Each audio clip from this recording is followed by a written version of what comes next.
నా చుట్టూ ప్రాకారాన్ని వేయండి నాయన. నా కష్టార్జితం చుట్టూ ప్రాకారాన్ని వేయండి అయ్యా. నా పిల్లల చుట్టూ ప్రాకారాన్ని వేయండి అయ్యా. నా వాహనాల చుట్టూ ప్రాకారాన్ని వేయండి అయ్యా. మాకు కలిగిన సమస్తం చుట్టూ ప్రాకారాన్ని వేయండి అయ్యా. మనసు నిలకడలేదయ్యా. ఎటు వెళుతున్నానో అర్థం కావట్లేదు. స్థిరత్వం కలగట్లేదు. పూర్ణ మనసుతో ఆరాధన చేయాలన్నా ఆరాధించలేకపోతున్నాను, స్తుతించలేకపోతున్నాను, ప్రార్థన చేయలేకపోతున్నానయ్యా. నేను మంచి మనసు కలవాడుగా ఉండాలి.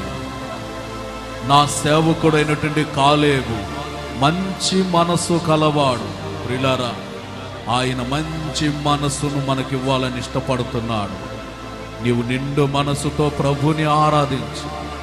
మంచి మనసుతో ప్రభుని ఆరాధించు. పూర్ణ హృదయముతో ప్రభుని వెదకు. పూర్ణ ఆత్మతో ప్రభుని వెదకు. ఆయన ఆత్మతో నీవు వెదకినట్లయితే, పూర్ణ బలముతో వెదకినట్లయితే ఆయన నీవు అడుగు పెట్టిన చోటును ఆశీర్వదిస్తాడు.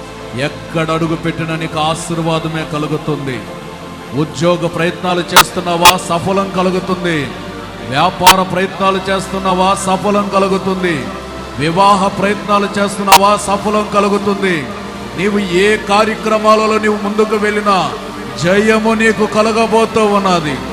జయము నీకు కలగబోతూ ఉన్నది. నీవు మంచి మనసుతో ప్రభుని ఆరాధించు. పూర్ణ బలముతో ప్రభుని ఆరాధించు. ఎన్ని పరిస్థితులు ఎదురుపడినా నీవు భయపడవద్దు. నష్టము కానీ అపాయము కానీ ఇక నీకు సంభవించదు. నీవు ఎక్కడ ఉంటే, పొలములో ఉన్నా, వేరొక ప్రాంతంలో ఉన్నా, పట్టణంలో ఉన్నా, మారుమూల గ్రామంలో ఉన్నా, ఏ చోట నీవు ఉన్నా కానీ ప్రాకారం నీకు వేయబడుతుంది. నీకు నష్టం ఉండదు. కాపుదల కలుగుతుంది. ప్రియులారా, గొప్ప కాపుదలను ఇవ్వటానికి ఆయన ఇష్టపడుతున్నాడు. నీ ఇంట నిత్యము స్తుతి ఆరాధన ఉండాలి. నీ ఇంట నిత్యము స్తుతి ఆరాధన ఉండాలి. అప్పుడే శత్రువు దూరమైపోతాడు.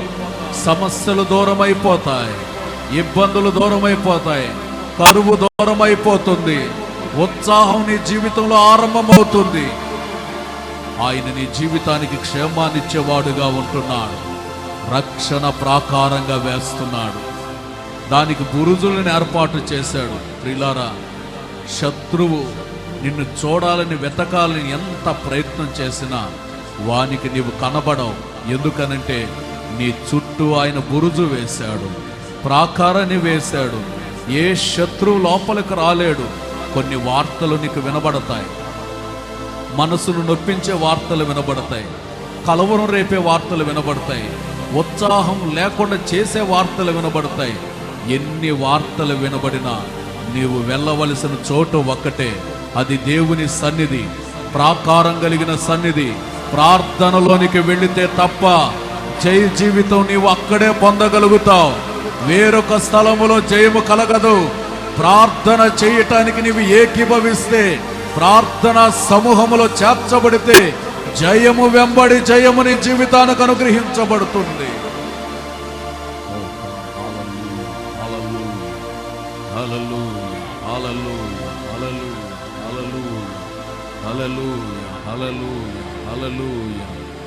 కృపయే నాకు ప్రాకారము గల ఆశ్రయపురమాయేను. నీ కృప వీడి క్షణమైన నేనెలా మనగలను. కృపయే నాకు ప్రాకారము గల ఆశ్రయపురమాయేను. నీ కృప వీడి క్షణమైన నేనెలా మనగలను. నా జీవితాన కోరిసెనే నీ కృపామృతం. నా జిహ్వకు మధురాతి మధురం నీ నామగానం.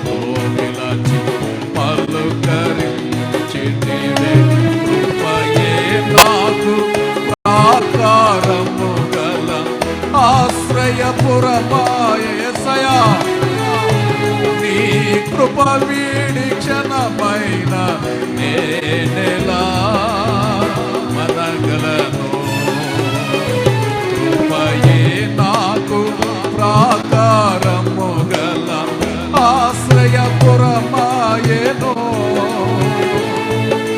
కృప వీడి క్షణమైన నేనెలా మనగలను కృపయే నాకు ప్రాకారము గల ఆశ్రయపురమాయేసయా నీ కృప వీడి క్షణమైన నేనెలా మనగలను నా జీవితాన కురిసెనే నీ కృపామృతం నా జిహ్వకు మధురాతి మధురం నీ నామగానామృతం నీ కృపతోనే అనుక్షణం నీ పొందెదను నీ కృపతోనే అనుక్షణం నీ పొందెదను నీ కృపతోనే అనుక్షణం నీ పొందెదను నీ కృపతోనే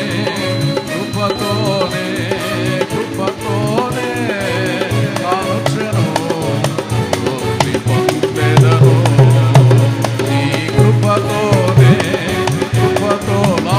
శలబలక్క త్రివికరబలక్క నమస్తురబల ఒక్కొక్కరికి అగ్ని ప్రాకారాన్ని వేయండి ప్రతి వారికి ప్రాకారాన్ని వేయండి యేసయ్యా ప్రాకారంలో స్థిరపరచండి యేసయ్యా ఏ శత్రువు ప్రవేశించకుండా అగ్ని ప్రాకారం వేయండి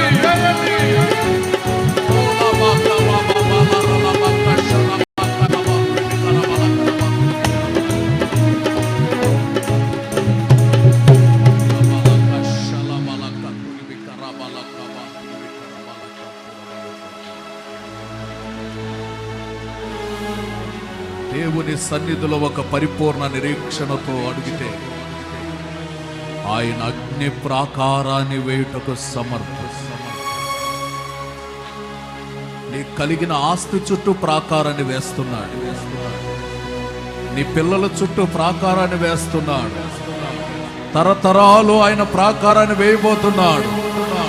ఏ కీడు సంభవించనీయకుండా దేవుని బలిష్ట బాహువులని ఆయన చాపబోతున్నాడు.